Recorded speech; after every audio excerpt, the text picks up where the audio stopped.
오늘 추수감사주의를 맞이해서 우리 하나님 앞에 나와 감사의 제단을 쌓고 예배하는 우리 모든 믿음의 교우들, 그 삶과 가정과 또 일터 가운데 우리 하나님께서 베풀어 주시는 감사의 은혜와 감사의 능력이 충만하길 주의 이름으로 축원합니다.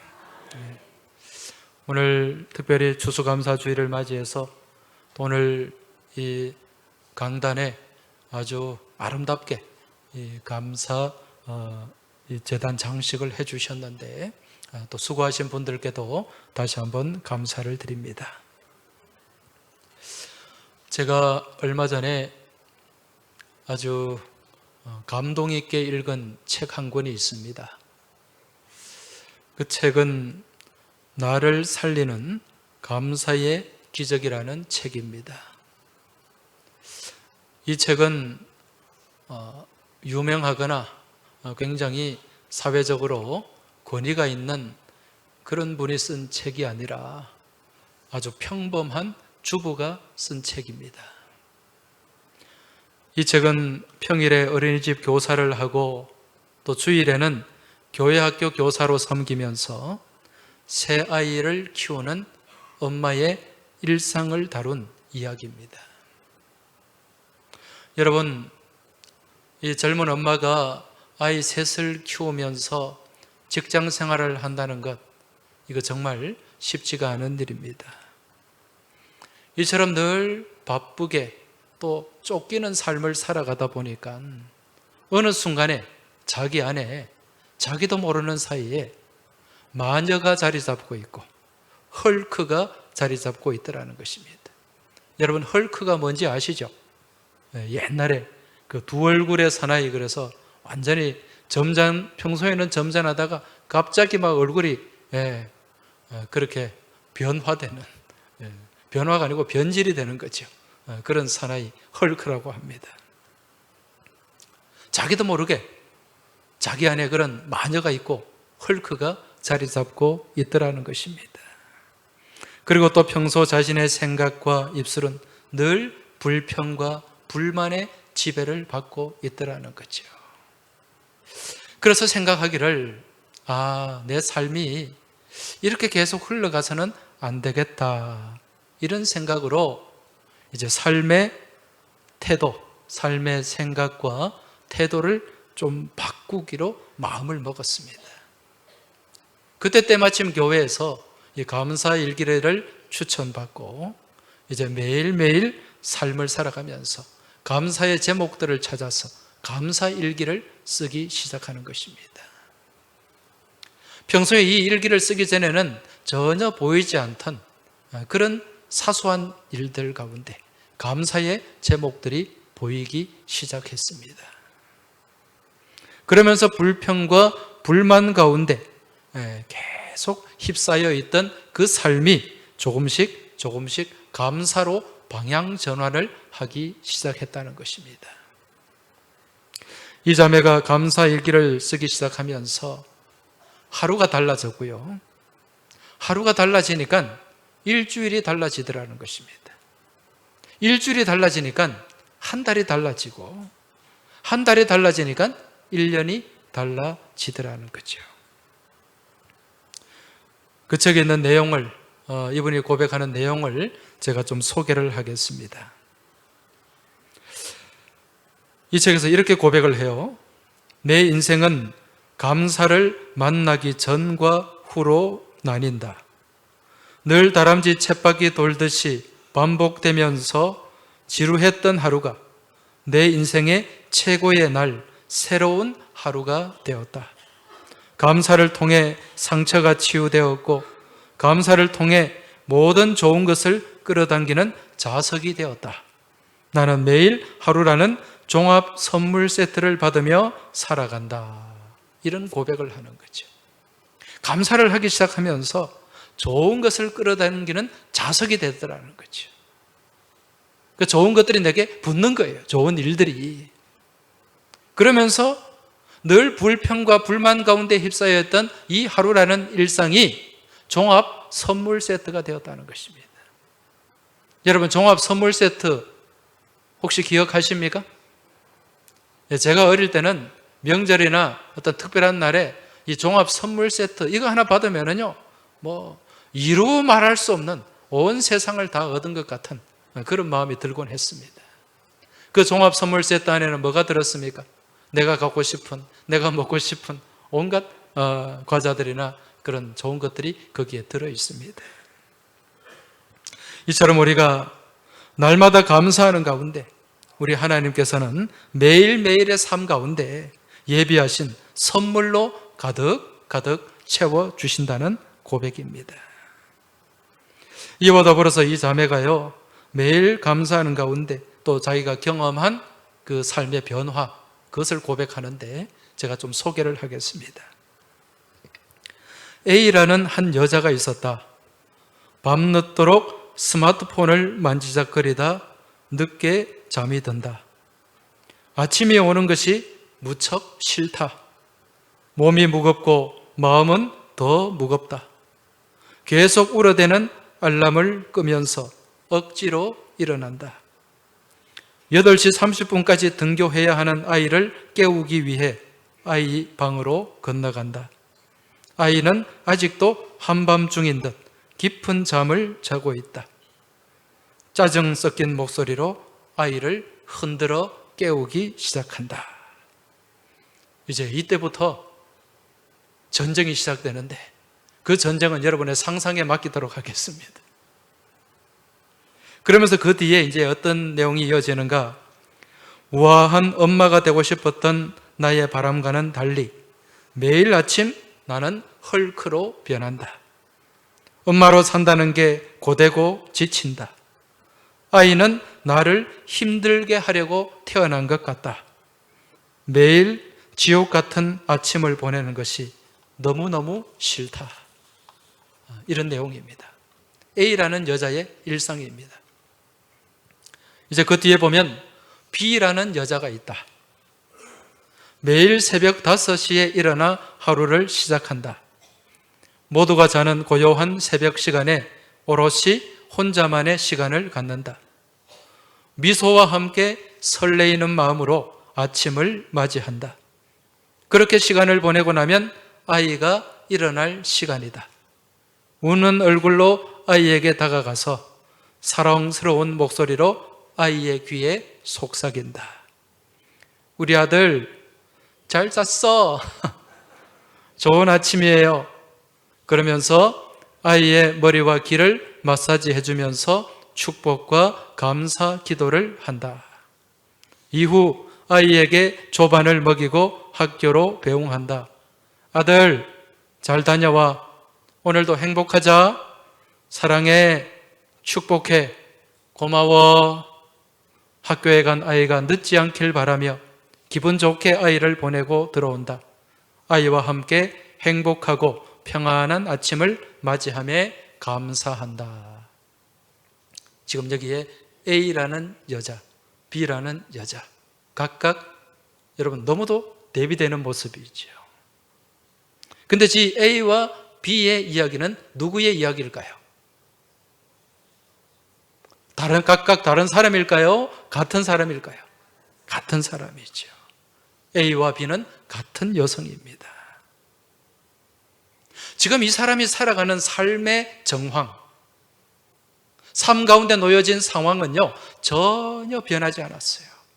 똑같은 일상이 이어지고 있는데 지금 이 A와 B라는 여성이 살아가는 삶의 모습은 너무도 다르게 확연한 차이가 납니다. 여러분, A와 B의 삶 사이에 도대체 무엇이 있었기에 이러한 차이가 나는 걸까요? 그렇습니다. 바로 그 가운데 감사가 있었다는 것입니다. 매일 펼쳐지는 삶의 정황은 동일한 상황이지만, 동일한 일상이었지만 그 가운데 감사가 있고 없고에 따라서 그 삶의 현장이 무엇으로 바뀌더라? 지옥에서 천국으로 바뀌더라는 것입니다. 여러분, 사람이 살아가면서 삶을 대하는 타입에는 두 가지가 있다고 합니다. 그 중에 하나는 불평하는 삶이 있고요. 그 중에 하나는 감사하는 삶이 있습니다. 삶을 크게 두 가지로 나누면 불평하는 삶, 불평 가운데 살아가는 삶이 있고 감사 가운데 살아가는 삶이 있다는 거죠.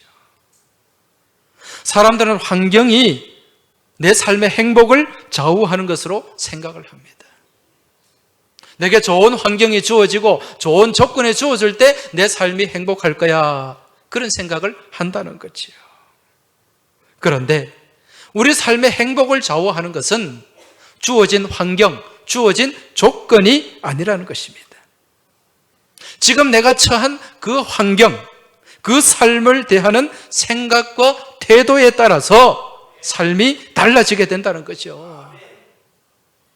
그것은 바로 평소에 감사하며 살아가느냐, 불평하며 살아가느냐에 따라서 그 삶의 모습이 완전히 달라지게 된다는 것입니다. 이 책을 쓴 이 젊은 엄마가 이제 말미에 이렇게 고백을 합니다. 지금도 여전히 내 삶 가운데는 마녀와 헐크가 있긴 하지만, 그러나 이 헐크와 마녀가 내 삶 가운데 등장하는 횟수가 과거에 비해서 엄청나게 줄었다는 거예요.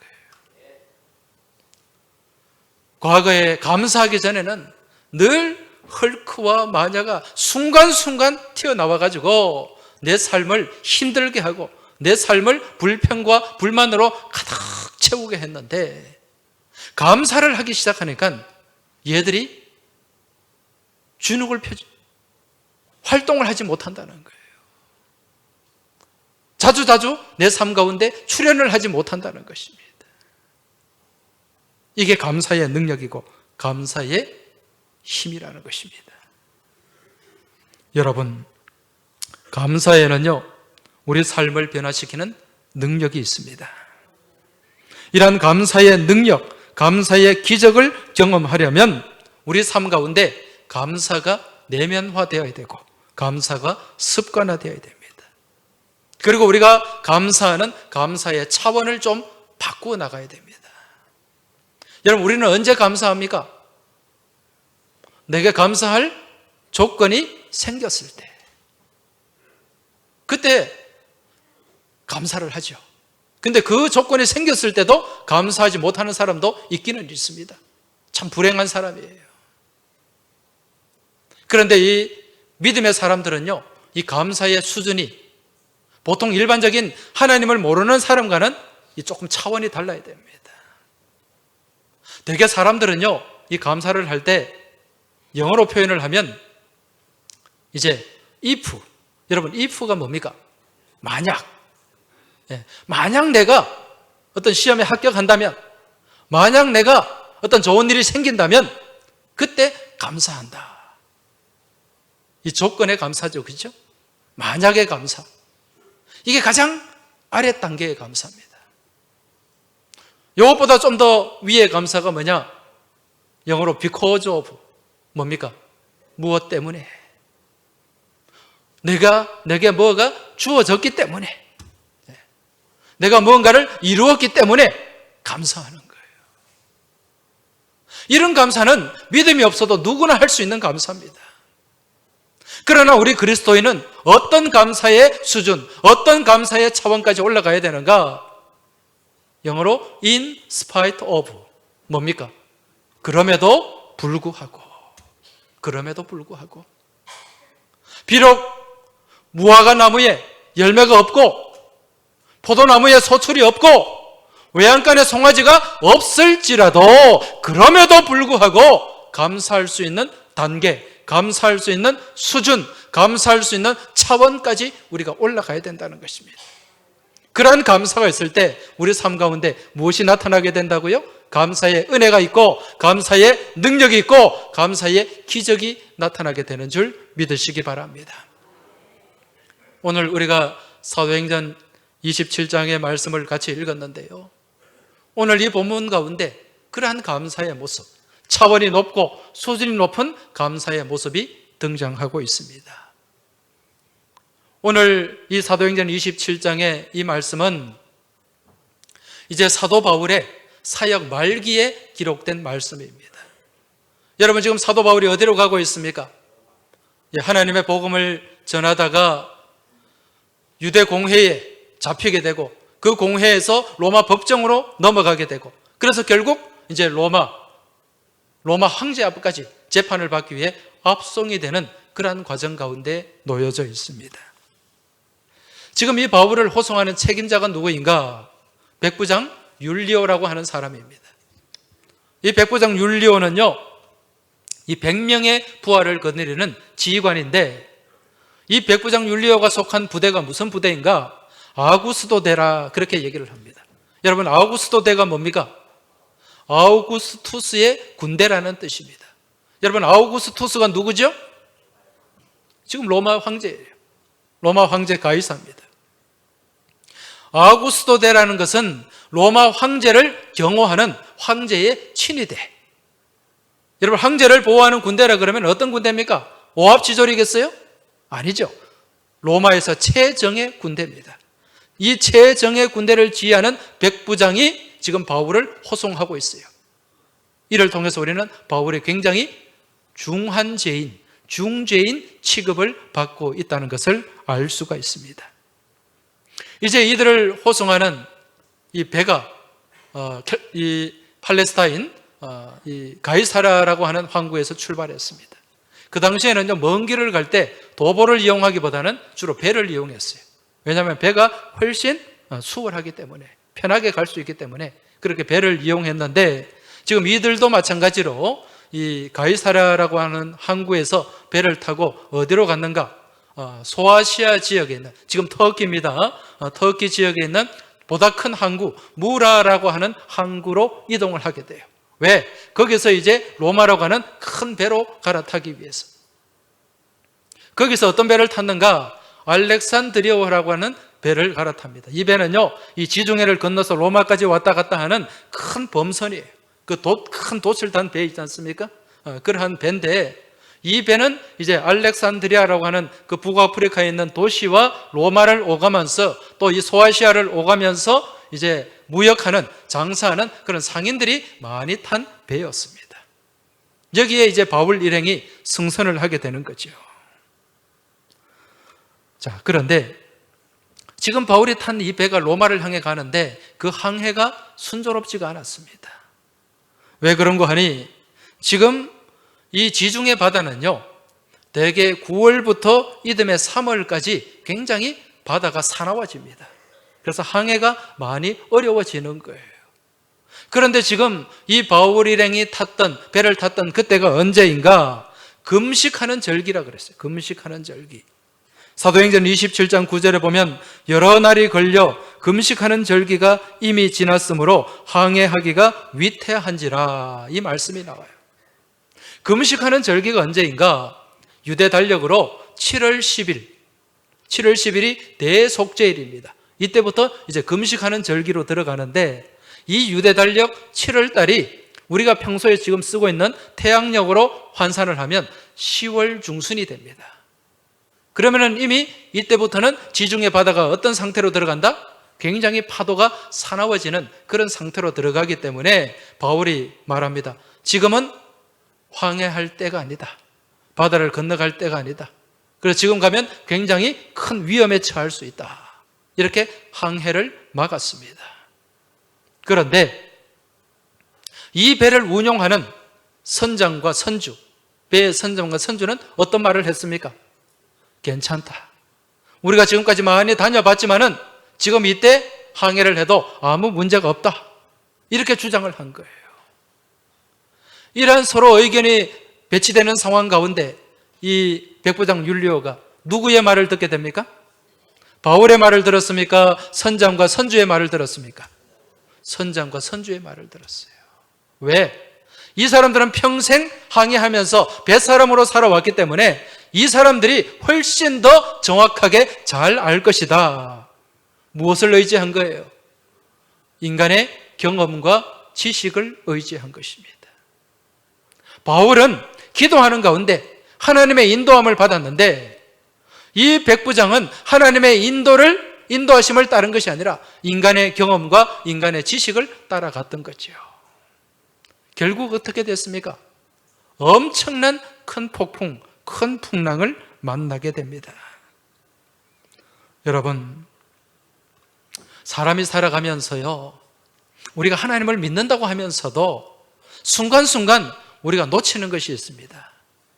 그것이 바로 하나님의 말씀이고 하나님의 인도하심이에요. 내가 하나님을 믿는다고 하면서 순간순간 하나님 말씀, 하나님의 이끄심보다 더 의지하고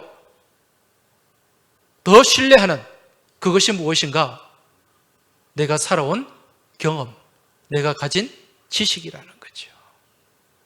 여러분, 그럴 때가 없습니까? 내가 예수를 믿는 하나님의 백성, 하나님의 자녀라고 하면서 하나님의 말씀보다 내 경험과 내 지식을 의지할 때가 없습니까? 어떻게 보면 그럴 때가 더 많은 경우가 많아요. 그런데 알고 보면은요, 이 사람이 가지고 있는 경험, 이 지식이라는 게 얼마나 보잘것없는지 모릅니다. 우리가 이 땅을 살면 얼마나 삽니까? 70년, 80년 이렇게 살아오는 인생 가운데 우리가 가질 수 있는 지식, 우리가 공부할 수 있는 지식, 채울 수 있는 지식이 얼마나 되겠습니까? 우리가 안다고 하면 얼마나 알겠어요? 우리가 경험하면 또 얼마나 경험했겠습니까? 그렇게 얄팍한 지식과 경험을 의지하며 하나님 말씀을 무시해버릴 때가 얼마나 많은지 모른다는 것입니다. 여러분, 인간이 살아오면서 배우고 경험하는 지식이라고 하는 것, 이건 하나님의 그 광대한 창조 세계 앞에서 바라볼 때 이 지식은 저 바다에 떨어지는 잉크 한 방울보다도 못한 거예요. 그런데 어리석은 우리는 자꾸 하나님의 말씀을 신뢰하기보다, 하나님의 인도하심을 따라가기보다 무엇을 더 신뢰한다고요? 인간의 지식과 경험을 더 신뢰하며 살아간다는 것입니다. 그러면서 하나님의 존재를 부정하기도 하고 하나님의 섭리를 인정하지 않는 그런 일들이 많이 있다는 거죠. 여러분, 그런데 인간의 지식, 인간의 이 경험을 따라간 그 결과가 어떠했습니까? 오늘 말씀 보니까 그러한 지식과 경험을 따라갔더니 결국 그 인생 가운데 찾아온 게 무엇이었어요? 그 항해 가운데 찾아온 것이 무엇이었습니까? 유라굴로라고 하는 엄청난 광풍이었어요. 폭풍이었습니다. 요즘으로 얘기하면 엄청난 풍랑, 엄청난 태풍을 만난 거나 마찬가지였습니다. 이게 잠시 불다 사라진 바람이 아니고 오늘 말씀에 보니까 열나흘 14일 동안 이 풍랑 가운데 고통을 당했다고 말씀하고 있습니다. 여러분, 이 풍랑이 14일 동안 몰아치니까 이들이 나중에 무엇까지 잃어버렸다? 구원의 여망까지 잃어버렸다. 그렇게 말씀합니다. 이 구원의 여망이 뭡니까? 구원의 여망은 앞으로 나아갈 삶을 향한 한 가닥의 소망을 얘기하는 거예요. 너무 풍랑이 거세고 거칠고 힘드니까 이러한 삶의 소망, 한 가닥의 소망마저도 놓쳐버리고 말았다. 구원의 여망이 없다. 그렇게 말씀하고 있는 것입니다. 여러분, 바다를 항해해 보신 분이나 바다에서 생활하신 분은 이 바다가 얼마나 무서운가를 잘 아실 것입니다. 저는 내륙에 살아가지고 이 바다가 얼마나 무서운가 이건 잘 모릅니다만은 배멀미를 해보니까 이게 바다가 참 힘든 데구나 그 싶더라고요. 그렇게 풍랑이 친 것도 아닌데 배가 약간 요동칠 뿐인데 이 배멀미가 나니까요 사람이 이거 살 소망이 없어지더라고요. 그런데 엄청난 풍랑 가운데 놓여졌다면 얼마나 큰 두려움과 얼마나 큰 고통이 찾아오겠습니까? 언젠가 원양어선을 오래 타신 분이 그런 말씀을 하시더라고요. 이분이 태평양 망망대해에서 고기잡이를 하는데 어느 순간에 그 칠흑과 같은 밤에 이 큰 풍랑이 몰아치고 이 노도가 막 몰아치는 거예요. 그러니까 이 파도가, 바다의 파도가 한 10m, 15m까지 막 쳐올라가는데 그때 이 자기가 탄 배가요 이 파도에 휩쓸려 가지고 거의 배가 수직이 되더라는 겁니다. 수직이 되고 그러다가 파도에 휩쓸려 들어가서 바다 속에 완전히 들어간 것처럼 들어갔다가 다시 올라오는 거죠. 그렇게 한번 들어갔다 나오면은 또 사람이 파도에 휩쓸려 사라지는 수도 있고 그런 시간 몇 시간 지나면은요 정말 내가 살 수 있겠다는 그런 소망, 그런 마음이 하나도 1도 남지 않는다는 거예요. 그 정도로 무서운 게 바다입니다, 여러분. 그런데 이러한 폭풍이, 이러한 광풍이 며칠 동안 이어졌다고요? 14일 동안 이어졌어요. 그러니까 이 알렉산드리아호에 탄 사람들이 어떻게 했는가? 그 배에 싣고 온 물건들, 뭐 여러 가지 가치 있는 것들 다 바다에 던져버린 거예요. 다 바다에. 내가 지금 죽어가는데 그게 뭔 필요가 있습니까? 그럼 오직 살았으면 살려만 주십시오. 그런 마음으로 그 시간을 버텨냈던 거지요. 여러분, 이처럼 엄청난 광풍이 몰아치는, 정말 이 삶과 죽음이 백직장 한 장 같은 그 사이에 놓여졌을 때, 이러한 순간에 나도 모르게 튀어나오는 말들이 있습니다. 그게 뭡니까? 원망하는 말이죠. 불평하는 말이죠. 지금 이 배에 탄 바울, 사도 바울의 입장에서는요, 엄청나게 하고 싶은 말이 많았을 거예요. 자기가 그렇게 가지 말자고, 항해해서는 안 된다고 그렇게 주장했는데, 그래도 기어이 가면 된다고, 그렇게 자기 의견에 반대해서 배를 항해했는데, 이런 어려움을 당했으니 바울의 입장에서는 할 말이 많겠죠. 그런데 지금 바울이 이 오늘 본문에 보면 원망을 쏟아내고 불평을 쏟아냈다는 한마디도 보이지 않습니다. 지금 이러한 상황 가운데서, 아무런 구원의 여망이 없는 이러한 상황 가운데서 사람들을 모아놓고 한 일이 무엇이었는가? 여러분, 이 모습에 우리는 주목을 해야 됩니다. 오늘 본문 33절, 34절 말씀을 한번, 35절까지 말씀을 한번 보시기 바랍니다. 날이 새어가매 바울이 여러 사람에게 음식 먹기를 권하여 이르되, 너희가 기다리고 기다리며 먹지 못하고 줄인 지가 오늘까지 열나흘인즉 음식 먹기를 권하노니 이것이 너희의 구원을 위하는 것이요 너희 중 머리카락 하나도 잃을 자가 없으리라 하고, 떡을 가져다가 모든 사람 앞에서 하나님께 축사하고 떼어 먹기를 시작하매. 할렐루야. 지금 바울이 무엇을 하고 있습니까? 아무런 구원의 여망, 구원의 소망이 없는 사람들과 함께 지금 바울이 한 일은요, 그들을 위로하는 일이었습니다. 그들을 감싸주는 일이었습니다. 지금 바울의 마음에 위로하고 감싸줄 그런 어떤 마음이 들겠습니까? 현실을 놓고 볼 때 전혀 그렇지 않습니다. 그렇지만 그렇게 정말 아무런 소망이 없는 그런 상황 가운데서 이들을 위로하고 이들을 품으며 나아가고 있습니다. 그리고 무엇을 했는가? 그 뒤에 보면 축사하고 떼어 먹기를 시작하매. 여러분, 여기서 축사라는 말이 나옵니다. 이 축사라는 말이 무슨 뜻이라 그랬습니까? 네, 헬라 말로 유카리스테오, 감사합니다. 감사하다. 이 감사는 어떤 감사인가? 받은 은혜에 감사하는 거예요. 여러분, 지금 열나흘 동안 이 풍랑 가운데서 죽을 고비를 수십 차례, 수백 차례 넘기면서 여기까지 왔는데, 여기서 받은 은혜가 어디에 있단 말입니까? 무슨 은혜를 받았단 말입니까? 그런데 지금 이 바울이 하나님 앞에 받은 은혜에 감사하고 있습니다.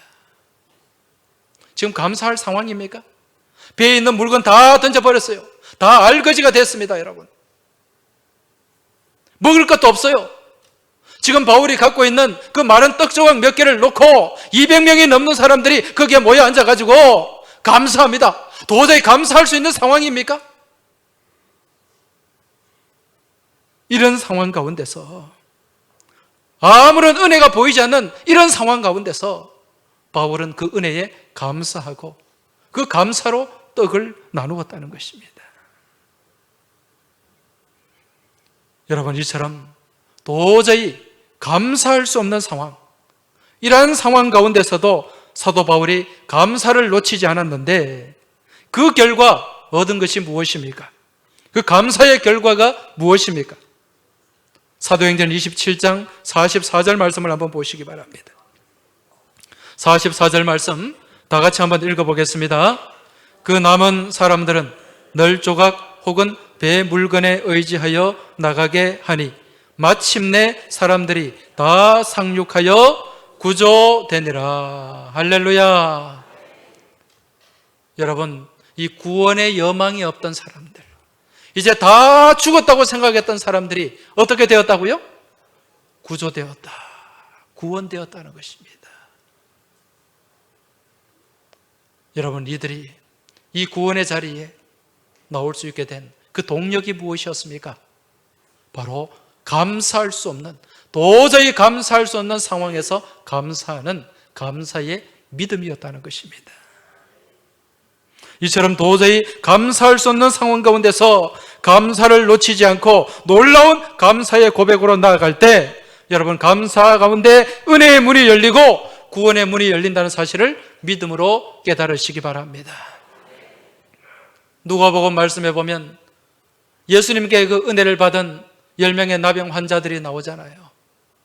여러분, 그들 가운데 그 병의 치료함을 받고 예수님 앞에 나와 감사한 사람은 몇 사람이었습니까? 한 사람, 사마리아 사람 한 사람이었습니다. 이 사람이 주님 앞에 전심으로 진정으로 감사할 때 이 사마리아 사람 나병 환자가 얻은 그 축복이 무엇이었습니까? 믿음 안에서 구원받는 은혜였습니다. 여러분, 이게 감사의 축복이라는 것입니다. 지난 새벽 특세 때 우리가 같이 감사에 대한 말씀을 일주일간 나누었는데요, 여러분, 이 감사 가운데 우리가 예수님의 감사를 살펴보았지 않습니까? 예수님의 삶, 특히 예수님의 공생애 그 자체가 무엇으로 채워진 삶이었습니까? 감사로 채워진 삶이었어요. 예수님의 감사 또한 도저히 감사할 수 없는 상황에서 그럼에도 불구하고의 감사였습니다. 예수님께서 오병이어 기적을 베푸실 때 그 빈들 가운데 5,000명이 넘는, 아니 10,000명이 넘는 그 사람들이, 그 가난하고 굶주린 사람들이 거기 앉아 있었는데, 그들 가운데 우리 예수님 앞에 놓여진 것은 아주 초라하고 보잘것없는 보리떡 5개와 물고기 2마리였습니다. 거기에 모인 사람은 수천 명이에요. 그 수천 명 앞에 조그마한 보잘것없는 이 보리떡, 물고기를 놓고 여러분, 감사할 수 있겠습니까? 그런데 예수님은 그 가운데 무슨 고백, 무슨 기도를 하셨습니까? 감사의 고백을 하시고 감사의 기도를 하셨다는 것입니다. 그 감사 가운데 오병이어 기적이라는 놀라운 기적이 나타나게 된 줄 믿으시기 바랍니다. 예수님이 전도하는 가운데 많은 전도의 실패를 경험했어요. 그렇게 실패가 연속되는 가운데 불평하고 원망한 것이 아니라 그 가운데서 무엇을 고백하셨습니까? 감사의 고백을 하셨습니다. 예수님이 가장 아끼고 사랑했던 마리아와 마르다, 나사로, 이 3남매가 있는 그 가정 가운데 집의 가장이라고 할 수 있는 나사로가 병들어서 죽었습니다. 예수님이 그곳에 도착했을 때는 이미 죽어서 그 시신이 썩어가고 있는 상황이었어요. 여러분, 그 죽음의 현장, 소망이 없는 그 자리에서 예수님이 무슨 고백을 하시고 무슨 기도를 하셨습니까? 감사의 고백을 쏟아놓으셨습니다. 그러한 감사 가운데 죽었던 나사로가 살아나는 기적이 나타나게 된 줄 믿으시기 바랍니다.